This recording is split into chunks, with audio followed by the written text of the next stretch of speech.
இது வந்து எழிலரிசி கேட்டாங்க இல்லையா, நான் வந்து ஏற்கனவே போட்டிருப்பேன், அதில் போய் பாருங்கள். அப்படினாலும் சிம்பிளாக சொல்லிடுறேன்.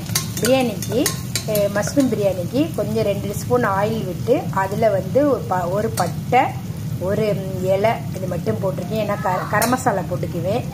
ஒரு பெரிய வெங்காயம், ஒரு தக்காளி பழம், ஒரே ஒரு மிளகாய் போட்டு நல்லா வதக்கிக்கிட்டு நல்லா வெங்காயம் தக்காளி வதங்கின உடனே மஷ்ரூம் இது வந்து 2 பேருக்கு, அதனால் ஒரு 150 கிராம் மஷ்ரூம் சின்ன சின்னதாக கட் பண்ணி முதல்ல கழுவிக்கிட்டு அதுக்கப்புறம் சின்ன சின்னதாக கட் பண்ணி எடுத்துக்கிட்டு அதையும் போட்டு இதில் வதக்குறேன்.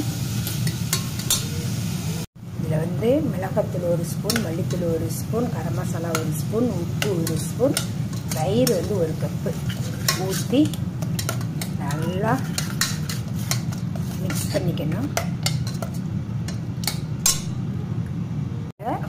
ஒரு கைப்பு கொஞ்சம் புதினாவும் மல்லித்தலையும் நல்லா கிள்ளி போட்டுக்கோங்க. போட்டுட்டு நல்லா கிண்டுங்க. எல்லாம் மசாலா தயிர் எல்லாம் அந்த மசாலா எல்லாம் தயிர் கொஞ்சம் நிறைய சேர்த்துக்கிட்டா கொஞ்சம் புளிப்பாக நல்லாயிருக்கும், டேஸ்ட்டாக இருக்கும். அதனால் தயிர் 1 கப்பு சேர்த்துக்கிட்டேன். ரைஸ் வந்து 1.5 கப்பு. இது வந்து நான் வந்து சாப்பாடு அரிசி தான் எடுத்துருக்கேன். சின்ன அரிசியாக இருக்கனால சாப்பாடு அரிசி எடுத்துருக்கிறேன். இப்போ பாஸ்மதியும் எடுத்துக்கலாம், எந்த அரிசி வேணாலும் எடுத்துக்கலாம். எடுத்து ஊற வச்சு இது 1.5 கப்பு. இதையும் அதில் போட போகிறேன். இதையும் நல்லா அப்படியே போட்டுட்டு நல்லா கிண்டுங்க.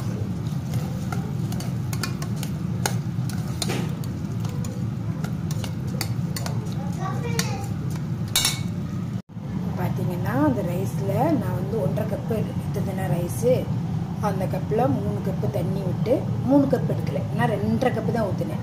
ஏற்கனவே ஒரு 1/2 கப்பு தயிர் மற்ற தண்ணியெலாம் இருந்துச்சுனால 3 கப்பு ஆக்கிட்டு 2.5 கப்பு தண்ணி விட்டு கொஞ்சோண்டு 1 ஸ்பூன் நெய் விட்டு உப்பு போதுமானு பார்த்து, உப்பு வந்து கொஞ்சம் கூடுதலாக இருக்கணும், அதோட பார்த்து இப்போ நான் மூடி போட்டு மூட போகிறேன்.